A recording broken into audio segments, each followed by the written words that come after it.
Good morning दोस्तों, welcome back to smart view AI YouTube channel, जहां हम लेकर आते हैं क्रिप्टो करेंसी की दुनिया की सबसे ताज़ा खबरें। तो बिना किसी का टाइम वेस्ट किए चलिए बढ़ते हैं अपनी पहली न्यूज़ पे। एसईसी ने कॉइनबेस को एक आदेश दिया है जिसमें कहा है कि वे बिटकॉइन के अलावा सारे क्रिप्टो करेंसी को डेलिस्ट कर दे।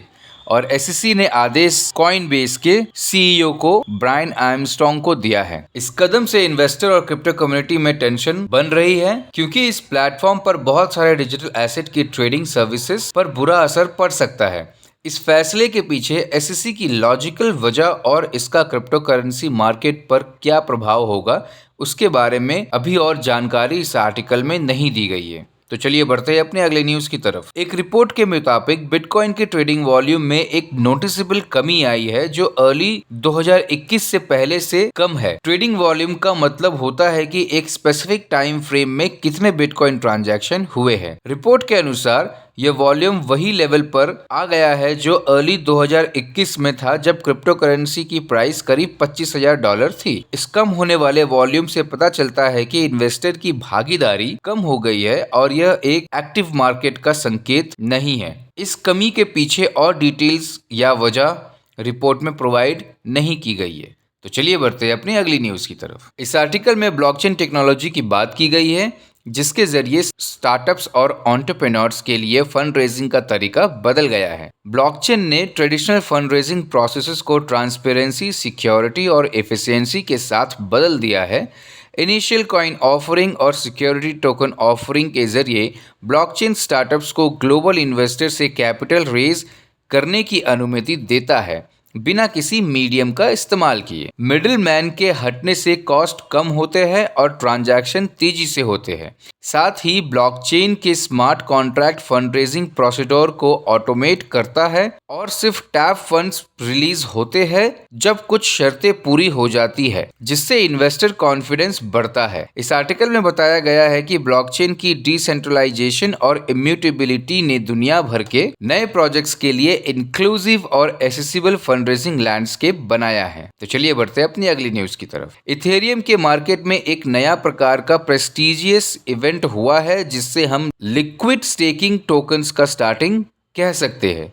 ये टोकन्स इथेरियम के प्रूफ ऑफ स्टेक नेटवर्क पर स्टेक्ड एसेट को दिखाता है और इनको बहुत अधिक अटेंशन और इन्वेस्टमेंट मिला हुआ है। इन रिजल्ट इथेरियम की ट्रेडिशनल प्रेस्टीज पर सवाल खड़ा हो गया है क्योंकि नए ऑप्शन का स्टार्टिंग हुआ है जिससे लोग स्टेकिंग में हिस्सा लेना और रिवॉर्ड कमाना शुरू कर सकते हैं।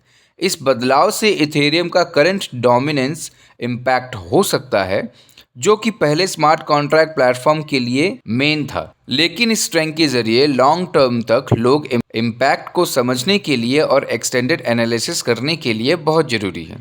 तो चलिए बढ़ते हैं अपनी अगली न्यूज़ की तरफ। जुलाई 24 से लेकर के 31 जुलाई तक 2030 के दौरान यूनाइटेड स्टेट कांग्रेस में दो इम्पॉर्टेंट क्रिप्टो बिल्स को सक्सेस मिली। पहला बिल डिजिटल एसेट के लिए रेगुलरिटी क्लैरिटी प्रोवाइड करने का गोल रखता है और उन्होंने उनके क्लासिफिकेशन के लिए एक फ्रेमवर्क स्टैब्लिश करने का इरादा रखा। दूसरा बिल क्रिप्टो स्टार्टअप्स के लिए एक सिक्योर एंड सेफ टाइमिंग बनाने का गोल रखता है जिससे उन्होंने अपने शुरुआती दौर में रेगुलेशन के खिलाफ भटकने का डर ना हो। दोनों बिल्स क्रिप्टो इंडस्ट्री के लिए एक बड़ी कदम है जो यूनाइटेड स्टेट्स में क्रिप्टो करेंसी के लिए लीगल लैंडस्केप में सुधार की दिशा दिखाता है, जिससे क्रिप्टो इंडस्ट्री और उनके पार्टिसिपेंट के लिए अच्छे डेवलपमेंट की पॉसिबिलिटी दिखाता है। तो चलिए बढ़ते हैं अपनी अगली न्यूज की तरफ। कॉइन टेलीग्राफ में published making crypto lending mainstream, how this platform breaks DeFi barrier का एक आर्टिकल आया है। प्लेटफॉर्म के एफर्ट को डिटेल्स में डिस्कस किया है और क्रिप्टो लेंडिंग को पॉपुलर बनाना चाहता है और